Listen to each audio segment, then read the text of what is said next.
handed the jail keys to those who vowed to keep criminals out of jail. And sadly, today, we show that it worked. Strong words there from Governor Jeff Landry as we wrap up day 3 of a massive manhunt to track down escaped inmates. 7 are still on the run, 3 back in custody, and the reward for any tips has gone up once again. The FBI raising theirs to $10,000 while Crime Stoppers is up to $5,000. WDSU reporter Jasmine Franklin is live as we hear from state leaders today in the first news briefing since the day of the escape. Jasmine? Elizabeth, the Orleans Parish Sheriff's Office, the one agency the public is just anxiously waiting to get an update from, was not at that press conference today. But we did hear from state leaders who say they are committed to utilizing every resource to find those 7 remaining escapees. These fugitives may not just be in New Orleans. They've possibly moved out to other parishes and other states. Governor Jeff Landry is in New Orleans addressing the manhunt after 10 inmates escaped from the Orleans Justice Center and the failures he thinks it's exposed. My understanding is that the Orleans Parish Jail is beyond capacity because, again, the cases are not moving, such as 9 of the 10 escapees. 3 days in, the search for the remaining escapees continues. Along with neighboring parishes, state police say they have notified law enforcement in nearby states. We have had some leads in other states, and unfortunately, once again, those leads didn't pan out. But police say leads from the public did help them capture the first 3 inmates. Passionate remarks from state and city leaders come as the FBI doubles their reward. And until they are back in custody, we should all remain vigilant. Notably absent, the Orleans Parish Sheriff's Office did not attend Sunday's press conference. Governor Landry says he is taking immediate action, issuing executive orders and an audit reviewing the correctional facility. This massive jailbreak, which my statistics tell me could be the largest jailbreak in the history of the state, should never have happened. Landry says 9 out of the 10 inmates were awaiting trial. He says had they been convicted sooner, they would likely have been at a secure state facility. There is also no excuse for the way these cases are currently being mismanaged in our criminal justice system. Meanwhile, state police say they will continue tracking down each tip. Unfortunately, they have friends and family members who are helping them and concealing them and helping them move, which makes law enforcement's job more challenging. Because the family thinks they're innocent. Yes, exactly.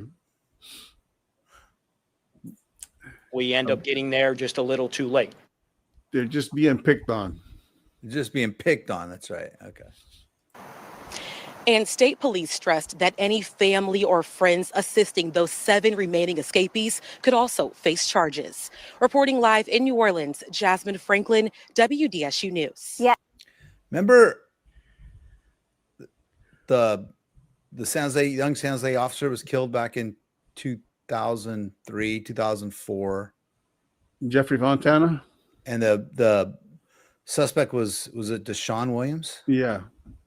I remember my sergeant at the time was on one of the teams when the San Jose police sergeant I worked for was on one of the teams helping the VSEC guys out to go, and the family was just sheltering that guy.